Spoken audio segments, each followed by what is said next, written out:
تو انشاءاللہ آج ہمارا لیسن نمبر 12 ہے اور ہم لوگ سورہ الانفال کر رہے ہیں آیت 57 سے 64 تک. تو ہم شروع کرتے ہیں انشاءاللہ. اعوذ باللہ من الشیطان الرجیم بسم اللہ الرحمن الرحیم. فَإِمَّا تَثْقَفَنَّهُمْ فِي الْحَرْبِ فَشَرِّدْ بِهِمْ مَنْ خَلْفَهُمْ وَلَعَلَّهُمْ يَذَّكَّرُونَ. اس کا ترجمہ ہے پس جب کبھی تو لڑائی میں ان پر غالب آ جائے انہیں ایسی مار مار کے ان کے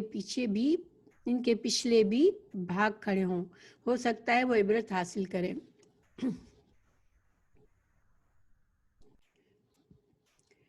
تو یہ آج کی آیات کا جو تعلق ہے وہ پیچھے سے کنیکشن ہے. پیچھے ہم نے پچھلی آیت میں اللہ سبحانہ تعالیٰ نے ہم نے پڑھا کہ اللہ تعالیٰ نے بتایا کہ جو اللہ کے نزدیک سب سے زیادہ شرد دواب یعنی جانوروں میں بدترین لوگ جو ہیں وہ کون ہوتے ہیں، جو کہ کفر اللہ کے دین کو جانتے بوجھتے انکار کرتے، اور نہ صرف انکار کرتے ہیں بلکہ وہ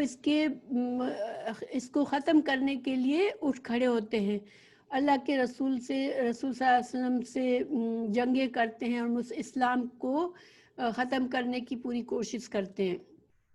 تو ایسے لوگ جو ہیں وہ اللہ کے نزدیک جو ہیں وہ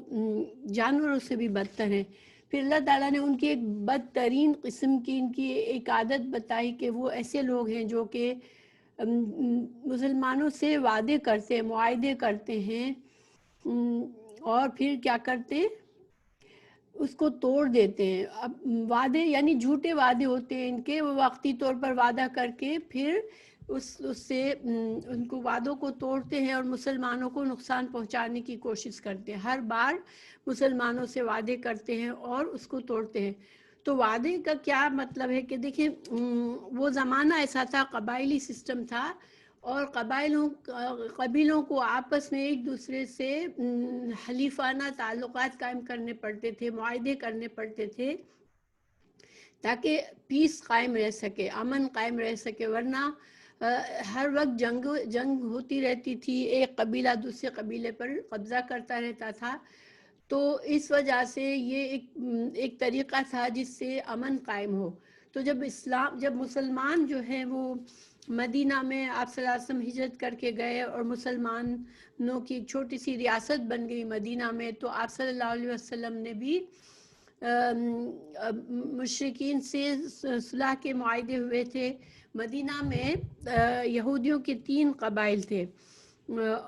تو یہودی جو تھے، امید تو یہ تھی کہ یہودی اہل کتاب ہیں، فوراً سے ایمان لے آئیں گے اسلام کی دعوت پر، لیکن وہ نہیں ایمان لائے. لیکن انہوں نے میثاق مدینہ ایک بنا تھا جس کے تحت یہودیوں کو بھی یہ پرومس کیا انہوں نے بھی کہ وہ مسلمانوں سے کوئی بھی جنگ کرنے آئے گا تو وہ ان کا ساتھ نہیں دیں گے، یعنی کہ وہ مسلمانوں کے ساتھ ہی رہیں گے، مدینہ کے تحفظ کے سارے سب لوگ مل کے کریں گے. تو یہودی کے یہ 3 قبائل تھے، ان سے بھی وعدہ تھا، اور قریش سے بھی صلح حدیبیہ کا وعدہ ہوا تھا. میثاق جس کو ہم کہتے ہیں میثاق صلح حدیبیہ کا میثاق کہتے ہیں. تو یہ سارے عہد و پیمان تھے، لیکن یہودی بھی بار بار مسلمانوں کے ساتھ چالاکی کرتے تھے، اور جب مسلمانوں پر مشرکین مکہ نے جنگ مسلط کی تو یہ ان کے ساتھ ہو جاتے تھے اور مسلمانوں کو ایسے نازک موقع پر دھوکہ دیتے تھے. اور اسی طرح مشرکین نے بھی جب عہد کیا مسلمانوں سے تو وہ بھی انہوں نے بھی اپنی شرارتیں نہیں چھوڑی اور وہ بھی مسلمانوں کے خلاف کارروائیاں کرتے رہے. تو اللہ سبحانہ تعالیٰ اب اس آیت میں آج کے سبق پر ہم آتے ہیں. یہ صرف بیک گراؤنڈ میں نے بتایا کہ کن حالات میں یہ آیت نازل ہوئی تھی. اللہ تعالیٰ فرما رہے ہیں مسلمانوں کو اب بتا رہے ہیں کہ اگر اگر آپ جو ہیں تسقفن میں لفظی ترجمہ کرتی ہوں، پس اما اگر، تسقفنہم ثقافہ سے ہے، ثقافہ کا مطلب ہے کہ لڑائی میں جب کسی کوئی دشمن کو پالے، یعنی کہ کہیں دشمن سے مقابلہ ہو جائے، دشمن سامنے آ جائے، تو آپ اللہ تعالیٰ نے فرمایا کہ جب ایسے حالات ہو کہ کبھی لڑائی میں آپ انہیں پالیں، فی الحرب جنگ میں، فشرد تو پھر کیا کریں آپ، شدید مار ماریں ان کو، یعنی ان سے ایسا سختی کا رویہ کریں کہ بہت سختی کا رویہ کریں اور ان کو خوف زدہ کریں. وشرد بہم من خلفہم، من جو خلفہم ان کے پیچھے ہے، یعنی کہ جو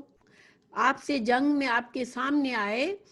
آپ ان کے ساتھ اس قدر شدید قسم کا کہ مار ماریں اس کو کہ جو دوسرے لوگ ہیں وہ بھی ڈر جائیں، جو دوسرے لوگ اسی طرح کے ان کی طرح کے ہیں جو آپ کے خلاف پلاننگ کرتے رہتے ہیں، وہ لوگ ڈر جائیں ان کے عبرتناک ان کی سزا کو دیکھ کر. لعلہم تاکہ وہ یذکرون تاکہ وہ نصیحت پکڑے. یہ ایک بہترین طریقہ ہے کہ دیکھیں جنگ جو ہے نا وہ بہت ہی بری چیز ہوتی ہے، لیکن جنگ سے پہلے جنگ ہوتی کب ہے، جب انسان دشمن جو ہے وہ آپ کو کمزور سمجھتا ہے تو وہ سمجھتا ہے میں جنگ کے ذریعے آپ پر قبضہ کر لوں. لیکن اگر انسان کی طاقت کا پتہ ہوتا ہے دشمن کو تو وہ ڈرتا ہے اس سے. تو رسول اللہ صلی اللہ علیہ وسلم نے جب یہ آیت نازل ہوئی تو اس کے بعد آپ صلی اللہ علیہ وسلم نے، جیسے میں نے آپ کو بتایا کہ مدینے میں 3 قبائل تھے، تو یہودیوں کے 2 قبائل نے جب ہوتا یہ تھا کہ جب بھی مکہ کے کافر جنگ کرتے مسلمانوں سے، عین جنگ کے موقع پر یہ یہودی جو تھے وہ مشرکین کے ساتھ مل جاتے تھے اور وہ مسلمانوں کو دھوکہ دے کے ان کو ختم کرنے کی کوشش میں لگ جاتے تھے. تو رسول اللہ صلی اللہ علیہ وسلم نے 2 قبائل کو، بنو نذیر اور بنو قینقاع کو، تو سزا کے طور پر بڑی نرمی کی سزا دی کہ ان کو جلاوطن کر دیا مدینہ سے، اور ان کو کہا کہ تم جو بھی اپنا مال متاع ہے وہ تم اپنے ساتھ جو لے جا سکتے ہو لے جاؤ اور مدینہ کو خالی کر دو. اور یہ اس زمانے کے لحاظ سے بہت ہی نرمی والی سزا تھی، کیونکہ جنگ میں اگر کوئی کسی سے اپر ہینڈ جس کا ہوتا تھا وہ ہمیشہ سختی کرتا تھا، لوگوں کو غلام بنا لیتے تھے، مال لوٹ لیتے تھے، لیکن آپ صلی اللہ علیہ وسلم نے ان کے ساتھ نرمی کا معاملہ کیا تھا. لیکن جب اللہ تعالیٰ نے یہ آیت نازل فرما دی تو پھر جو تیسرا قبیلہ تھا بنو قریظہ کا، تو ان کا جرم کیا تھا کہ جب جنگ خندق ہوئی اور 10,000 مشرکین نے آ کر مدینہ کو گھیر لیا اور مسلمان جو تھے وہ سب ملا کے 2,000 کے قریب مرد تھے، تو وہ اس بڑے لشکر کا دفاع کر رہے تھے مدینہ سے باہر نکل کے. اب جو ایسے میں بنو قریظہ جو کہ مدینہ ہی میں رہتے تھے، انہوں نے مشرکین کے ساتھ مل کے یہ پلاننگ کی کہ پیچھے سے مسلمانوں پر یہ حملہ کریں گے، اور مدینہ میں صرف عورتیں اور بچے رہ گئے تھے مسلمانوں کے. تو انہوں نے یہ شرارت سوچی کہ اب عورتوں اور بچوں کی دفاع کرنے والا کوئی نہیں ہے تو وہ سب سے پہلے ان کو نقصان پہنچائے. اب ان حالات میں یہ اتنے خطرناک حالات تھے کہ مسلمانوں کے لیے بہت ہی زیادہ مشکل تھا وہ وقت. تو اللہ سبحانہ تعالیٰ نے مدد فرمائی اور مشرکین کا جو پورا لشکر تھا وہ اتنا بڑا طوفان ان پر آیا، سردی بہت تھی اور طوفان کی وجہ سے وہ سب جو ہے وہ ان کی ساری چیزیں الٹ پلٹ ہو گئی اور ان کو بھاگنا پڑا. اللہ تعالیٰ نے بغیر جنگ کے مسلمانوں کو بچا لیا. لیکن پھر اس کے بعد بنو قریظہ کو بہت سخت سزا دی گئی. ان کے 200 آدمی تھے، مرد تھے، ان کو سب کو سزائے موت دی گئی اور عورتوں اور بچوں کو غلام بنا لیا گیا. اور اسی طرح جب کیا کہتے ہیں قریش کے ساتھ جو معاہدہ تھا تو جب انہوں نے بھی اسی طرح سے مسلمانوں کے خلاف کیا تو آپ صلی اللہ علیہ وسلم نے مکہ پر چڑھائی کی تھی اور مکہ بغیر جنگ کے فتح ہوا تھا. یعنی کہ آپ صلی اللہ علیہ وسلم نے اس پر اس آیت کے مطابق پھر اپنا رویہ بدل دیا اور نرمی کے بجائے ایسے لوگوں کے ساتھ سختی کی. پھر اگلی آیت ہے وَإِمَّا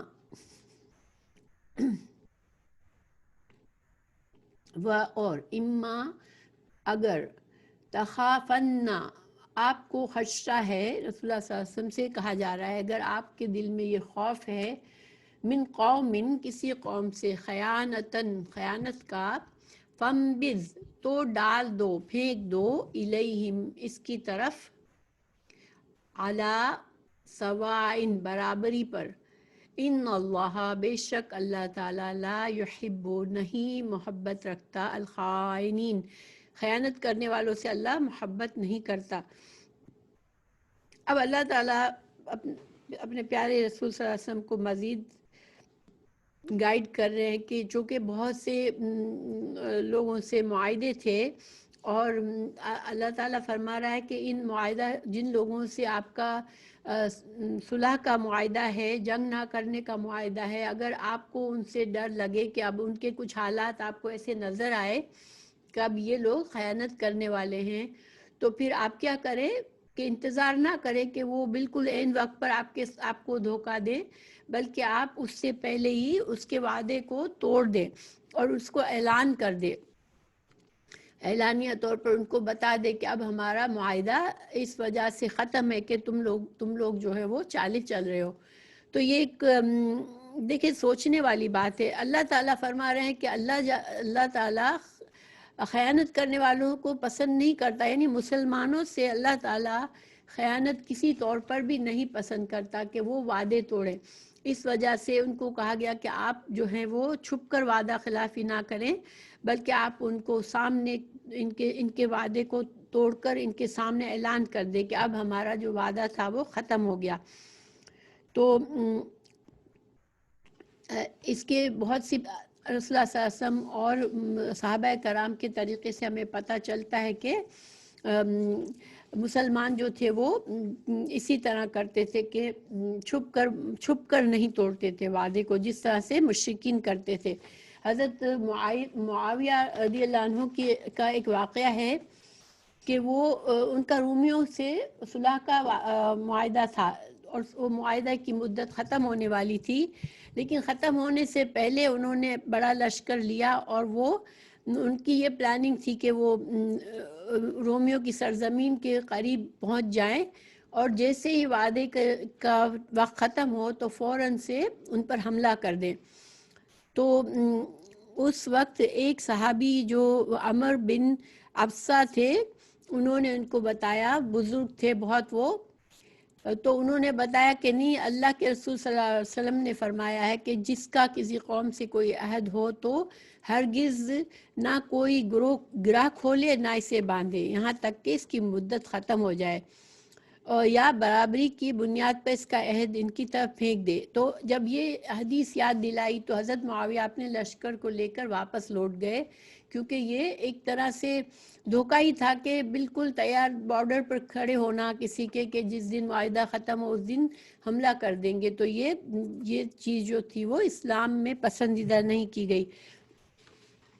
تو اور رسول اللہ صلی اللہ علیہ وسلم نے بھی جب مکہ کا جو صلح حدیبیہ کا قریش کے ساتھ معاہدہ تھا تو انہوں نے مسلمانوں کے حلیف قبیلے کے پر جنگ چھیڑ دی. تو یہ جو تھی یہ صلح کے خلاف تھی، صلح کی جو شرطیں تھی اس کے خلاف ان کا یہ ایکشن تھا کہ مسلمانوں کے جو حلیف قبیلہ تھا اس کے اوپر انہوں نے جنگ چھیڑ دی. تو اب رسول اللہ صلی اللہ علیہ وسلم نے بھی ان کے وعدے کو توڑ دیا اور مکہ پر بڑا لشکر لے کر مکہ پر چڑھائی کی اور بغیر جنگ کے یہ اتنے بڑے لشکر، مسلمان اس وقت 10,000 ہو چکے تھے ماشاءاللہ. تو اتنے بڑے لشکر کو دیکھ کر قریش نے ہتھیار ڈال دیے اور مکہ جو ہے بغیر جنگ کے فتح ہو گیا تھا. تو یہ ساری باتیں جو ہے نا، یہ دیکھیں اسلام میں ہمیں قرآن میں ہر چیز کے مسائل ہیں. اس جنگ سورہ انفال میں جو ہے وہ اسلام ایک ریاست کے طور پر، ایک حکومت کے طور پر کس طرح سے اپنے دشمنوں سے معاملہ کرے، یہ ساری چیزیں بتائی جا رہی ہیں. پھر اللہ تعالیٰ نے فرمایا وَلَا يَحْسَبَنَّ، نہ سمجھیں. اور دیکھیں آج اگر ہم سوچیں کہ اللہ جنگ کے اتنے خطرناک حالات میں بھی اللہ تعالیٰ نے یہ اجازت نہیں دی ہے کہ تم وعدہ توڑو اپنا. آج اگر ہم مسلمانوں کو دیکھیں تو وہ وعدے کرتے بھی بے مقصد ہے، یعنی ضرورت بھی نہیں ہوتی جب بھی وعدہ کرتے ہیں، اور پھر ان کا ارادہ بھی نہیں ہوتا کہ وہ وعدے کو پورا کریں گے، اور کوئی بھی وعدہ کرتے ہیں اس کو ایزیلی توڑ دیتے ہیں. بہت سے اکثریت جو مسلمانوں کی ہے وہ وعدہ خلافی کو برا سمجھتے ہی نہیں ہیں، لیکن وعدہ خلافی ایمان کی مخالف ہے. اللہ تعالیٰ نے صاف فرما دیا کہ اللہ کو پسند نہیں ہے، یہ خیانت ہے وعدہ توڑنا. تو آج مسلمانوں میں یہ کمزوری اتنی زیادہ ہے کہ اس کو برا بھی نہیں سمجھا جاتا. تو اب آگے اللہ تعالیٰ فرما رہے ہیں وَلَا يَحْسَبَنَّ، نہ سمجھے الَّذِينَ، وہ لوگ کفروا جنہوں نے کفر کیا ہے، سبقوا کہ وہ سبقت لے گئے ہیں، انہم بے شک وہ لا یعجزون، وہ نہیں عاجز کر سکتے. یعنی اللہ تعالیٰ کو کون عاجز کر سکتا ہے؟ اللہ تعالیٰ اپنے مہلت دیتا ہے اپنے بندوں کو، یا اپنے اللہ کے فیصلے حکمت کے اوپر ہوتے ہیں. تو یہ جو کافر ہیں وہ یہ نہ سمجھے کہ ہم تو اتنی چالیں چل رہے ہیں مسلمانوں کے خلاف، ہم جو چاہیں کرتے ہیں، تو ہم جو ہے وہ ہمیں کوئی پکڑنے والا نہیں ہے. تو دیکھیں یہ جب انسان اللہ کے یعنی کہ انسان حق کو قبول نہیں کرتا، اور سب سے بڑا حق یہ کہ انسان اپنے آپ کو اللہ کا فرما بردار بنا دے،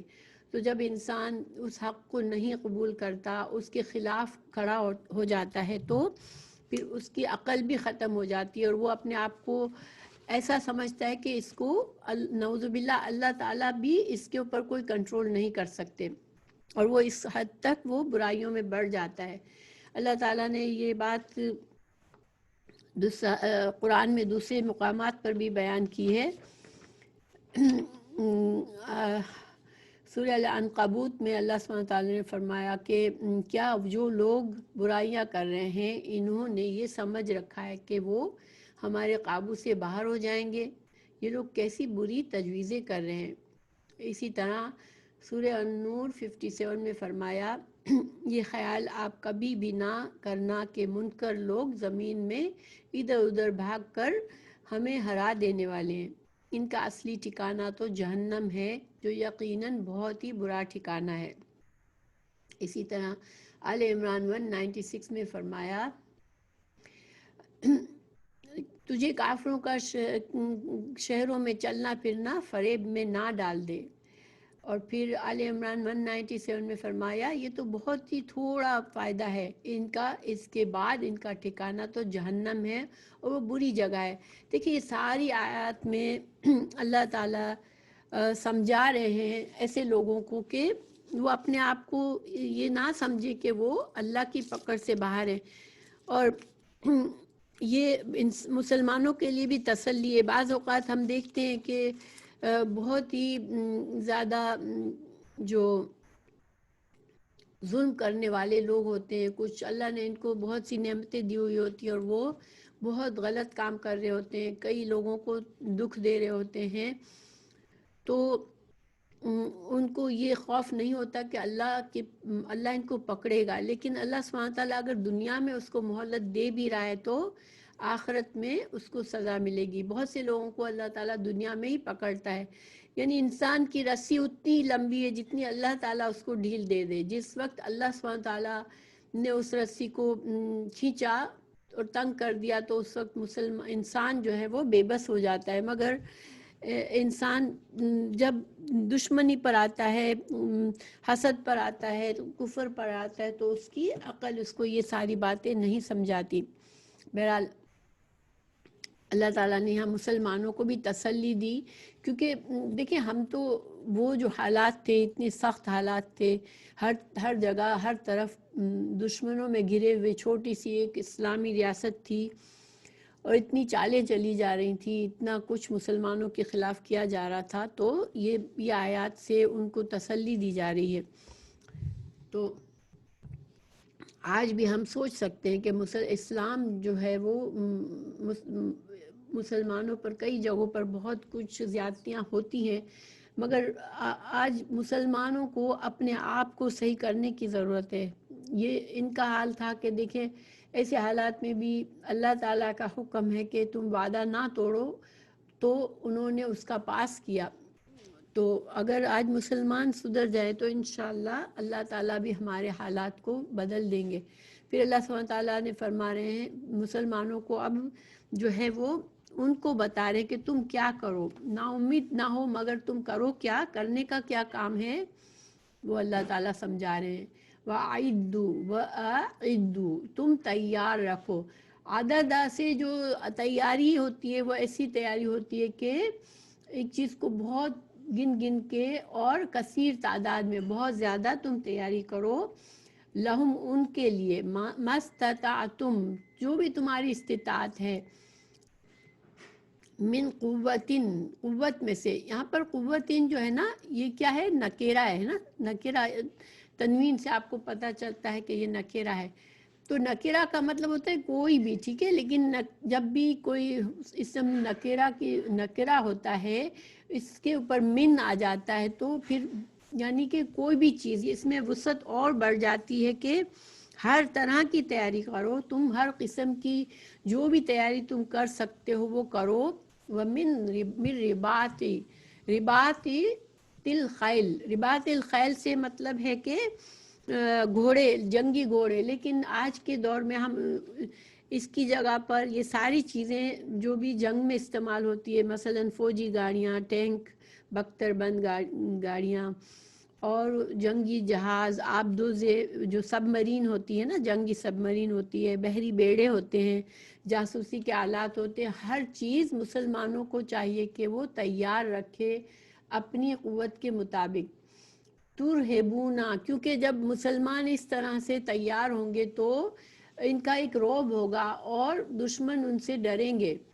ترہبونا بہی، تم ان کو ڈراتے ہو اس کے ذریعے، عدو اللہ، اللہ کے دشمنوں کو، وعدوکم، اور تمہارے دشمنوں کو، تو آخرین، اور کچھ دوسروں کو، من دونہم، جو ان کے علاوہ، یعنی کہ ایک تو واضح دشمن ہے لیکن کچھ دشمنوں کا تمہیں معلوم نہیں ہے، تو یہ اس دور میں منافقین جن کا پتہ نہیں تھا وہ بھی ہو سکتے ہیں، کچھ ایسی قومیں جن کو بظاہر تمہیں نہیں پتہ کہ وہ دشمن ہیں مگر وہ بھی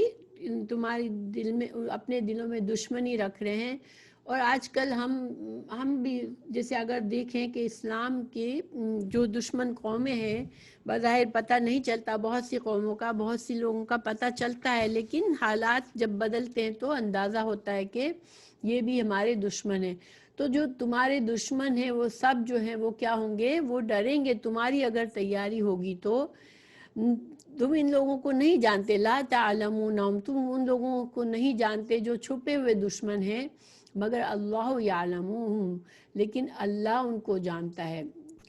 تو یہاں پر اس میں کیا حکمت ہے، اللہ تعالیٰ نے ایک حکمت کی بات سمجھائی مسلمانوں کو کہ تم جو ہو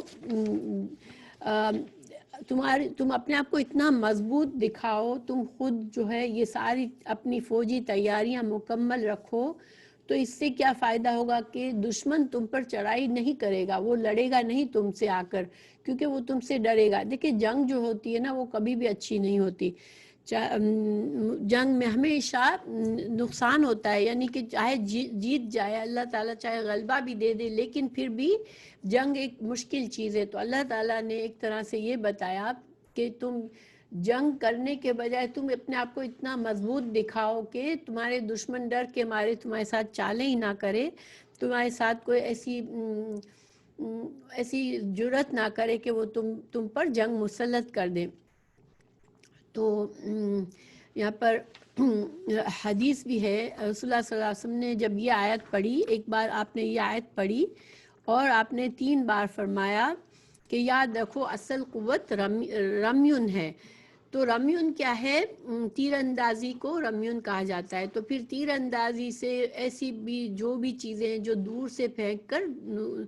دشمن کو نقصان دیا جا سکتا ہے جس کے ذریعے. اور اس میں بھی حکمت یہ ہے کہ ایسے آلات جو ہیں وہ پھر جیسے انسان کو جانی نقصان کم ہوتا ہے مسلمانوں کو، کیونکہ دشمن کو دور سے ہی بھگا دیا جاتا ہے. اللہ تعالیٰ نے جنگ بدر میں آپ صلی اللہ علیہ وسلم نے مٹی پھینکی تھی دشمنوں کے لشکر پر. تو اللہ سبحانہ تعالیٰ نے فرمایا انفال 17 میں کہ وما رمیتا اذ رمیتا، یعنی یا رسول اللہ آپ نے نہیں پھینکی تھی بلکہ ہم نے وہ مٹی پھینکی تھی. گویا مطلب کیا تھا کہ جب آپ صلی اللہ علیہ وسلم نے وہ مٹی پھینکی تو اللہ تعالیٰ نے اس کو تمام فوج کے جتنے بھی جو مشرکین کی فوج کے ہر شخص کے آنکھوں میں اور ناک میں اس مٹی کو پہنچا دیا تھا، اور اس کی وجہ سے ان کو بوکھلا گئے تھے یہ. تو مسلمانوں نے آپ صلی اللہ علیہ وسلم کے زمانے میں بھی منجنیق کیا ہوتی ہے وہ ہم نے بعض اوقات کوئی پرانی آپ نے دیکھا ہوگا کہ پرانی کوئی ہم ڈاکیومنٹری یا پرانی چیزیں دیکھتے ہیں، اس میں پتھر کو بڑے سے پتھر کو ڈال کے دور سے پھینکا جاتا ہے. تو یہ پتھر جو ہے وہ آپ کے زمانے میں قلعوں کی دیواروں کو توڑنے کے لیے پھینکے جاتے تھے. اسی طرح پھر جب مسلمانوں کی حکومت بڑھ گئی آپ صلی اللہ علیہ وسلم کے بعد بھی، جب مسلمان جو تھے وہ یعنی کہ اپر ہینڈ تھا، مسلمانوں کی حکومت بہت پھیل چکی تھی اور سپر پاور بن چکی تھی ایک طرح سے. تو اس زمانے میں بھی مسلمان جو تھے وہ مختلف قسم کے ایسے جنگی آلات بناتے رہتے تھے. ایک نفت بناتے تھے، نفت پیٹرول پھینکا جاتا تھا. اسی طرح بارود کی ایجاد کی گئی، اسی طرح توپوں کو استعمال کیا گیا. تو یہ ساری چیزیں مسلمانوں نے اس چیز پر دھیان دیتے تھے کہ ان کا اپنا لشکر اور اپنی ساری جنگی سامان تیاری موجود ہونی چاہیے. تو آج کل کے زمانے کے لحاظ سے اگر ہم سوچیں تو ہوائی جہاز، ہیلی کاپٹر، گاڑیاں، کمپیوٹرز، توپیں، ریڈار وغیرہ ایسی چیزیں مسلمانوں کو اپنی تیاری ہونی چاہیے. یہ جدید اصلاح تو آج جو ہے نا مسلمان اس میں پیچھے رہ گئے ہیں. مسلمان دوسرے لوگوں پر ڈیپینڈ کرتے ہیں، نان مسلم ملکوں پر ڈیپینڈ کرتے ہیں کہ وہ ان سے اسلحہ بھی لیتے ہیں. تو اسلحہ اگر اب دشمن ہی کے محتاج ہوں اسلحہ کے لیے تو پھر ظاہری بات ہے کہ ہم سے وہ مرعوب کیسے ہوں گے. تو دیکھیں جو بھی لوگ ہیں، جو قومیں ہیں، وہ اپنی مرضی کی زندگی گزارنا چاہتے ہیں، وہ کبھی بھی اللہ کے دین کے مخلص نہیں ہوں گے، کیونکہ اللہ سبحانہ تعالیٰ کے دین کو اگر وہ قبول کریں تو پھر ان کی بڑائی نہیں رہتی. اس وجہ سے ہمیشہ دشمنی رہتی ہے، چاہے کچھ بھی ریزنز کوئی اور ریزن نہ بھی ہو، تب بھی اسلام کے دشمن موجود ہوں گے ہمیشہ. اللہ سبحانہ تعالیٰ نے فرمایا قرآن میں الصف میں آیت 8 میں کہ یہ اللہ کے نور کو اپنی منہ کے پھونکوں کے ساتھ بجھانا چاہتے ہیں، مگر اللہ اپنے نور کو مکمل کرے گا، یعنی اللہ اپنے دین کو غلبہ دے گا. تو یہ دین ہمیشہ قائم رہنے والا ہے. رسول اللہ صلی اللہ علیہ وسلم نے فرمایا یہ دین ہمیشہ قائم رہے گا. مسلمانوں کی ایک جماعت قیامت تک قائم ہونے تک اس کی خاطر لڑتی رہے گی، اور اس دین پر قائم یہ لوگ وہ ہوں گے جو دین پر قائم رہنے والے ہوں گے، وہی غالب آئیں گے. تو حالانکہ آج کل ہمیں ایسا لگتا ہے کہ مسلمان ہر طرف سے کمزور پڑے ہوئے ہیں، لیکن انشاءاللہ یہ ہمارے لیے ایک طرح سے تسلی کا باعث ہے کہ اللہ تعالیٰ اپنے دین کو قائم رکھے گا اور ہمیشہ ایسے بندے پیدا کرے گا جو کہ اس دین کا دفاع کریں گے اور غلبہ حاصل کریں گے. کیونکہ اللہ سبحانہ تعالیٰ کی مدد صرف انہی کو ملے گی جو صحیح دین پر چل رہے ہیں اور صحیح دین کو قائم کرنا چاہتے ہیں. تو اللہ تعالیٰ نے دیکھیں قرآن میں سورہ محمد 38 میں فرمایا کہ اگر اگر تم پھر جاؤ گے، یعنی مسلمانوں سے کہا کہ اگر تم پھر جاؤ گے تو وہ تمہاری جگہ تمہارے سوا اور لوگوں کو لے آئے گا، پھر وہ تمہاری طرح نہیں ہوں گے۔ یعنی آج اگر مسلمانوں میں ایسے لوگ نہیں ہیں جو اسلام سے خیر خواہ ہیں، وہ اسلام کی ترقی کا خیال رکھ رہے ہیں، اسلام کے دفاع کا خیال رکھ رہے ہیں، دین کو قائم رکھنا چاہتے ہیں، دنیا میں دین کو پھیلانا چاہتے ہیں، تو اللہ سبحانہ تعالیٰ کسی کا محتاج نہیں ہے۔ اللہ تعالیٰ ان لوگوں کو بدل کے اور لوگ لے آئے گا جو کہ اللہ کے دین سے محبت کرنے والے ہوں گے اور اللہ کے دین کو دنیا میں قائم کرنے والے ہوں گے، کیونکہ اصل مقصد یہی ہے کہ اللہ تعالیٰ چاہتا ہے کہ اللہ کی زمین پر اللہ کا دین قائم ہو۔ قانون کے بغیر جو ہے انسان اور جانور میں کوئی فرق نہیں رہتا، اور قانون جو صحیح قانون ہے وہ اللہ ہی کا قانون ہے جو کہ عدل اور انصاف کے ساتھ ہے، ورنہ باقی قوانین سے فائدہ تو ہوتا ہے ظاہر ہے۔ اب دیکھیں ہم ملکوں میں رہتے ہیں، ایسے ملکوں میں رہتے ہیں جہاں پر قانون کی حیثیت ہے کچھ، تو لوگ تھوڑے سے بیہیو کرتے ہیں کہ تھوڑا بہت ڈر کے رہتے ہیں اور تھوڑا قانون کو فالو کرتے ہیں تو امن رہتا ہے، لیکن جہاں پر کوئی قانون کو فالو کرنے والا نہیں ہوتا وہاں پر امن قائم نہیں رہ سکتا۔ اور اللہ سبحانہ تعالیٰ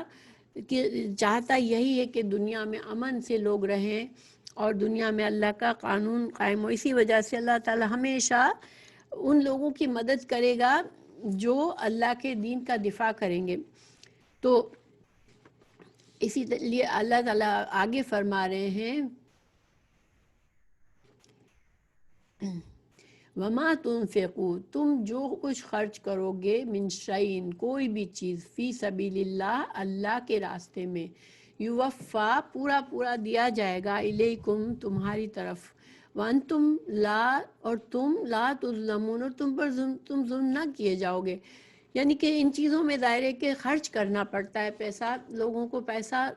صدقہ کریں گے، فی سبیل اللہ خرچ کریں گے، جبھی تو مسلمان اس قابل ہوں گے کہ اپنا دفاع کے لیے تیاری رکھیں۔ تو اللہ سبحانہ تعالیٰ یہاں ایک طرح سے مومنوں کو ابھار رہے ہیں، پیسہ خرچ کریں اپنا، اور فی سبیل اللہ اپنا مال لگائیں، تو اللہ تعالیٰ فرما رہے ہیں کہ تم کو پورا پورا تمہارا بدلہ دیا جائے گا۔ قرآن میں کئی جگہوں پر فی سبیل اللہ کے فائدے بتائے گئے ہیں۔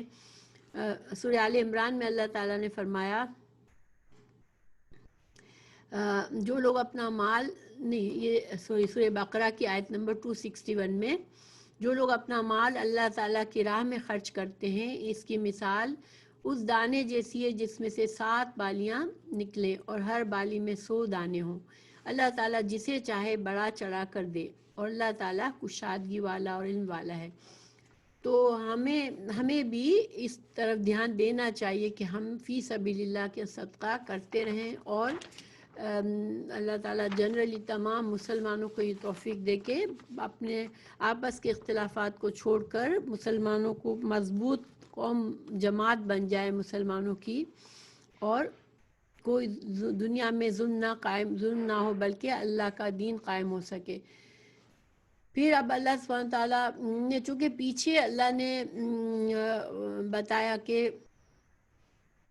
ان لوگوں کے وعدہ خلافی کے وجہ سے جو مسلمانوں کو نقصان ہو سکتا ہے، تو اب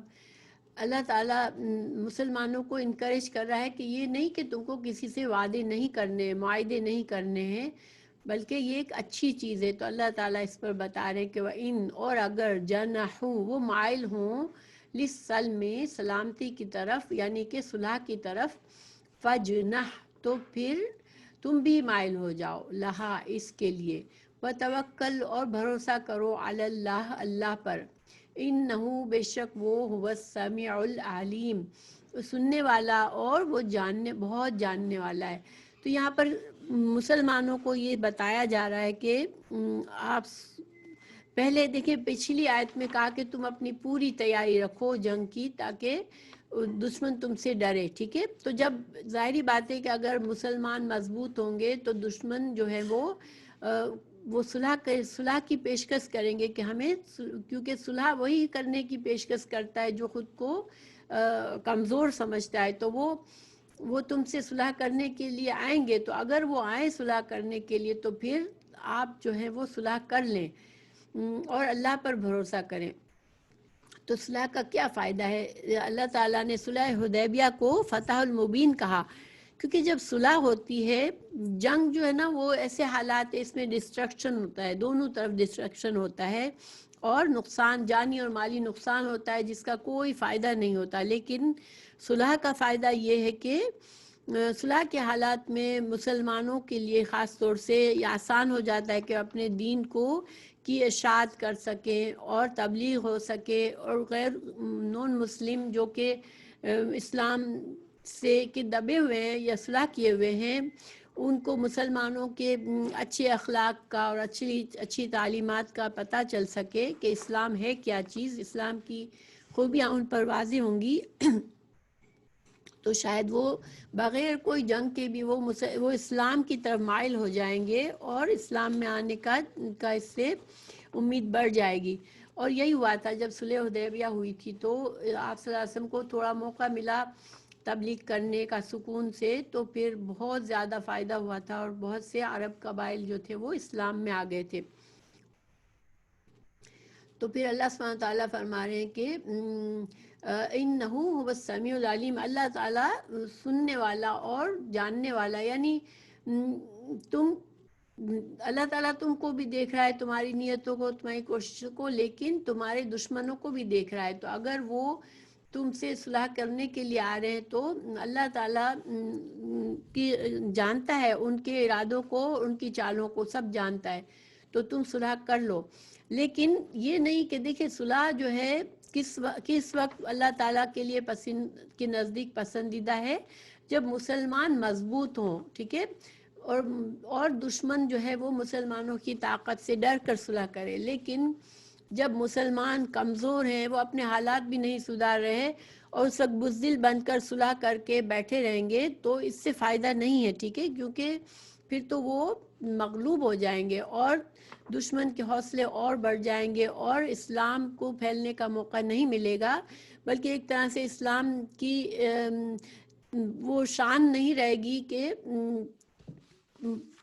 دبے ہوئے جو قوم دبی ہوئی ہے اس کی شان نہیں ہوتی ہے۔ تو مسلمانوں کو جو صلح کا کہا گیا ہے وہ ان حالات میں کہا گیا کہ پہلے تم اپنے آپ کو مضبوط کرو، اور اتنا مضبوط تمہاری جو تیاری، جنگی تیاری دیکھ کے تمہارے دشمن ڈر جائیں اور وہ صلح کریں، یہ صلح پسندیدہ ہے۔ مگر تم خود کچھ بھی نہ کرو، اپنے حالات نہ سدھارو، اپنے دین کی طرف نہ دھیان دو اور تم اپنی برائیوں میں پڑ کے کمزور ہو جاؤ، اور اس وقت پھر تم کو مجبوراً صلح کرنی پڑے کہ جنگ سے بچنے کے لیے، تو یہ طریقہ نہیں ہے، ٹھیک ہے، یہ مقصد نہیں ہے یہاں پر۔ کیونکہ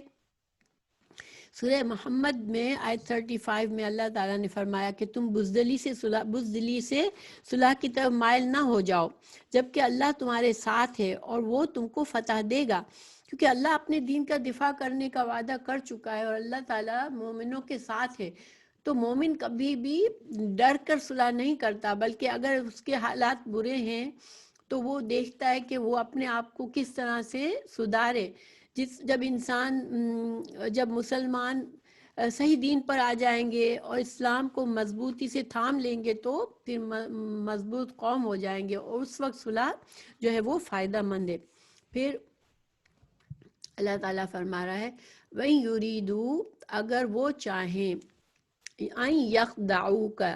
کہ وہ تمہیں دھوکہ دے، ٹھیک ہے، یہ ہو سکتا ہے کہ وہ دشمن تم سے ڈر کر تم سے صلح کر رہا ہے اور دل میں دھوکہ دینا چاہ رہا ہے، تو فَإِنَّا، تو بے شک، حَسْبُكَ اللَّهُ، تو اللہ تم کو کافی ہے، اللہ تجھ کو کافی ہے۔ یعنی اللہ تعالیٰ نے رسول اللہ صلی اللہ علیہ وسلم کو تسلی دی کہ جب صلح کے نتیجے میں ایک طرح سے چانس بھی لینا ہے، اگر مسلمان مضبوط بھی ہیں، پھر اس وقت تم ان کو جنگ کر کے ان کو بالکل ختم نہیں کر رہے ہو کافروں کو، تو اس میں تم صلح کر کے ان کو موقع دے رہے ہو، تو ہو سکتا ہے کہ وہ اس صلح سے فائدہ اٹھا کر اپنے آپ کو مضبوط کریں اور تم کو دھوکہ دیں۔ تو اللہ سبحانہ تعالیٰ فرمایا کہ اگر ایسا ہے تو اللہ تم کو کافی ہوگا۔ هو الذی، وہ ذات ایدک، آپ کی مدد فرمائی، بنصرہ، اپنی مدد کے ساتھ، وبالمؤمنین، اللہ سبحانہ تعالیٰ تو وہ ذات ہے جس نے آپ کی بھی مدد فرمائی اور مومنوں کی مدد فرمائی. اور جیسے کہ ہمیں جنگ بدر کے حالات میں ہمیں پتہ چلا اللہ تعالیٰ نے کتنی کس طرح سے مدد فرمائی. لیکن یہاں جو مدد اللہ تعالیٰ فرما رہے ہیں اس کا اشارہ کس طرف ہے؟ اگلی آیت سے پتہ چلتا ہے. وَأَلَّفَ، اور اللہ تعالیٰ نے الفت ڈال دی، بین قلوبہم، ان کے دلوں کے درمیان. یہ کس کے دلوں میں الفت ڈالی اللہ تعالیٰ نے؟ دیکھیں جب مدینہ میں اوس اور خزرج کے 2 قبیلے تھے جو کہ مشرکین تھے، اور آپ صلی اللہ علیہ وسلم کے آنے سے یہ تقریباً سارے کے سارے مسلمان ہو گئے، کچھ سوائے کچھ جو منافق رہے. تو پھر جب مسلمان ہوئے، ان کے اوس اور خزرج میں صدیوں کی دشمنی چل رہی تھی. یہ دو قبیلے تھے، 2 کزنز تھے آپس میں، ان کے قبیلے بنے، اور یہ قبیلوں میں ایک دشمنی چلی ہوئی تھی جو ہر کچھ سالوں کے بعد ان میں جنگ چھڑ جاتی تھی، اور کتنا نقصان اٹھاتے تھے یہ، اور یہ ایک دوسرے کے جانی دشمن تھے. لیکن جب مسلمان ہوئے تو اوس بھی مسلمان ہو گئے، خزرج بھی مسلمان ہو گئے. تو اللہ تعالیٰ نے ایمان کی قوت کی وجہ سے ان کے دلوں سے ساری دشمنی دور کر دی، اور ان کو ایسا بنا دیا جیسے آپس میں بالکل بھائی بھائی بنا دیا. ان کے دلوں میں ایک دوسرے کی اتنی محبت ڈال دی. تو اللہ تعالیٰ اس بات کو بتا رہے ہیں کہ یہ سارے پھر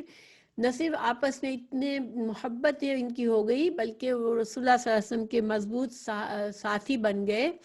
مسلمان جب ہجرت کر کے آئے تو یہ انصار لوگوں نے مسلمانوں کو سہارا دیا اور اپنے گھروں میں جگہ دی. تو اللہ تعالیٰ اس بات کی طرف اشارہ کر رہے ہیں کہ یہ سب کچھ کیا تھا؟ یہ اللہ تعالیٰ کا کرنا تھا. یعنی الف بین قلوبہم، اللہ تعالیٰ نے ان کے دلوں میں محبت ڈالی تھی. پھر آگے اللہ بتا رہے ہیں کہ لو، اگر انفقتا، اگر آپ خرچ کرتے، ماں فی الارض، زمین بھر میں جو کچھ بھی ہے، جمیعاً، سارا کا سارا، اگر آپ سب کچھ دنیا کے سارے فائدے خرچ کر دیتے، ما الفتا، نہ آپ ان کو جوڑ سکتے، ان کے دلوں میں یہ محبت آپ نہیں ڈال سکتے تھے بین قلوبہم، ان کے دلوں میں. اللہ سبحانہ تعالیٰ دلوں کو پھیرنے والا ہے. اللہ تعالیٰ نے یہ محبت ان کے آپس میں بھی ڈالی، اور ان کے دلوں میں رسول اللہ صلی اللہ علیہ وسلم کی محبت بھی ڈالی، اور آپ صلی اللہ علیہ وسلم کو ایسے مخلص ساتھی دیے جنہوں نے آپ کے اس مشن میں آپ کے ساتھ اپنی جان اور مال، ہر چیز کی قربانی دے کے آپ کا ساتھ دیا. تو اللہ تعالیٰ فرما رہے ہیں کہ رسول اللہ صلی اللہ علیہ وسلم سے بتا رہے ہیں کہ یہ خالص اللہ کی فیور تھی. یعنی اللہ تعالیٰ یہاں سمجھا کیا رہے ہیں کہ مومن جو ہوتا ہے وہ کبھی بھی ہمیشہ اللہ پر توکل کرتا ہے. اگر وہ اخلاص کے ساتھ ایمان رکھتا ہے اور جو کچھ اس کو کرنا ہے وہ کرتا ہے، جو اللہ کا جو حکم ہے اس کے لحاظ سے چلتا ہے، تو پھر اس کو کوئی خطرہ نہیں ہوتا، کیونکہ اللہ تعالیٰ کسی چیز کا محتاج نہیں ہے. وہ اس کی مدد کے لیے، ہم نے دیکھا جنگ بدر میں کس طرح سے اللہ تعالیٰ نے مدد فرمائی. تو اللہ تعالیٰ ایک مٹھی بھر مٹی سے ان کے ساری فوج کو ایک طرح سے وقتی طور پر اندھا کر دیا. تو اللہ سبحانہ تعالیٰ آج ہم دیکھتے ہیں یہ وائرس جس کو ہم دیکھ بھی نہیں سکتے، اس نے ساری دنیا کو ساکت کر دیا ہے. تو یہ اللہ سبحانہ تعالیٰ جو ہے وہ اس کی قدرت عظیم ہے، وہ اس کے کنٹرول سے ایک ذرہ بھی اللہ کے کنٹرول سے باہر نہیں ہے. تو اللہ تعالیٰ سمجھا رہے ہیں مسلمانوں کو کہ اگر آپ ڈرے نہیں، اگر آپ ان سے معاہدے کر لیں، اگر آپ کو لگتا بھی ہے کہ یہ شاید معاہدہ کرنے کی صورت میں وہ ہمیں دھوکہ نہ دے دیں، تو اگر ایسا ہوا بھی تو اللہ تعالیٰ مدد کرنے والا ہے. انہو عزیز حکیم، اللہ بہت زبردست اور حکمت والا ہے. تو اللہ تعالیٰ یہ آپ کو جو صلح کا حکم دے رہا ہے تو یہ بھی اللہ کی حکمت ہے کہ اس میں ان کے دلوں میں اسلام کی عظمت آئے گی، ان کے دلوں میں اسلام کی محبت آئے گی. دیکھیں ایک کمزور قبیلے کو پتہ ہے کہ میں کمزور ہوں، اگر ایک بڑی طاقت اس سے صلح کرتی ہے تو اس کو احساس ہوگا کہ یہ جو ہے یہ مجھ پر ایک طرح سے فیور کی جا رہی ہے، جس کے پاس طاقت ہے کہ وہ مجھے ختم کر سکتا ہے وہ مجھ سے صلح کر رہا ہے، تو یہ اس سے ایک طرح سے اس کے دلوں میں محبت آئے گی اور وہ اسلام کی طرف بڑھے گا. تو اور اصل مقصد دیکھیں، اسلام کا مقصد یہ نہیں ہے کہ کسی کو زبردستی مسلمان بنانا، اور نہ ہی یہ ہے کہ جنگ کے ذریعے جنگ مسلط کر کے ساری دنیا پر ایک طرح سے زبردستی کا حکمران بن جانا. یہ اسلام کا مقصد نہیں ہے. اسلام کا مقصد یہ ہے کہ دلوں کو جیت لے اور انسان اللہ تعالیٰ کے بندوں کو اللہ سے جوڑ دے. یہ مسلمانوں کا فرض ہے کہ وہ خود بھی اپنے آپ کو ایسا بنائے، اللہ سے جڑ جائیں، اور پھر اللہ کے دوسرے بندوں کو جن کو علم نہیں ہے، جو اسلام کو نہیں سمجھتے، ان کے دلوں میں بھی اسلام کی محبت ڈالیں اور ان کو اللہ سے جوڑ دیں اور اللہ کی زمین پر اللہ کا قانون قائم کرے. بس یہ مقصد ہے اسلام کا. پھر یا ایھا النبی، یا اللہ تعالیٰ اپنے نبی صلی اللہ علیہ وسلم کو مخاطب کر کے فرماتے ہیں یا ایھا النبی، اے نبی صلی اللہ علیہ وسلم، حسبک اللہ، اللہ کافی ہے آپ کو، ومن اتبعک، اور آپ کے جو ساتھی ہیں جو آپ کی پیروی کر رہے ہیں ان کو بھی اللہ کافی ہے. یعنی اللہ تعالیٰ ہی تمام مسائل جو ہیں وہ آپ کی بھی ہر طرح سے حفاظت کرنے والا ہے اور مومنوں کی بھی ہر طرح سے حفاظت کرنے والا ہے. وَمَنِ اتَّبَعَكَ مِنَ الْمُؤْمِنِينَ، تو مومنین کو بھی اللہ کی مدد شامل ہے. تو دیکھیں سبحان اللہ، اگر آج ہمیں اللہ اس آیت میں کتنی تسلی ہے کہ اگر ہمیں صرف کیا ہے کہ اللہ پر بھروسہ کرنا ہے اور ایسا بن جانا ہے جیسا اللہ ہمیں چاہتے ہیں، تو پھر اللہ ہی کافی ہے. ہمیں پھر کوئی تنگی، کوئی مشکل، کوئی کسی طرف سے ہمیں کوئی خطرہ نہیں ہے. تو یہ جو ہے وہ اللہ تعالیٰ نے پیچھے رسول اللہ صلی اللہ علیہ وسلم کو تسلی دی تھی، تو یہاں مومنوں کو بھی دے دی. اور یہاں پر ہمارے لیے کنڈیشن کیا ہے؟ وَمَنِ اتَّبَعَكَ، آپ صلی اللہ علیہ وسلم کی پیروی ضروری ہے. ہمیں اگر اللہ کی مدد چاہیے تو ہمیں اس طریقے کا دین کو قبول کرنا ہے جو رسول اللہ صلی اللہ علیہ وسلم لے کر آئے تھے، اور قرآن اور حدیث کا علم حاصل کر کے اپنے آپ کو ویسا بنانا ہے، اس کے مطابق چلانا ہے. تو پھر اللہ کی مدد ہر معاملے میں ہمارے ساتھ ہے. حضرت ابراہیم علیہ السلام جو ہے جب ان کو آگ میں پھینکا جا رہا تھا تو انہوں نے کہا تھا حسبنا اللہ و نعم الوکیل. اسی طرح جب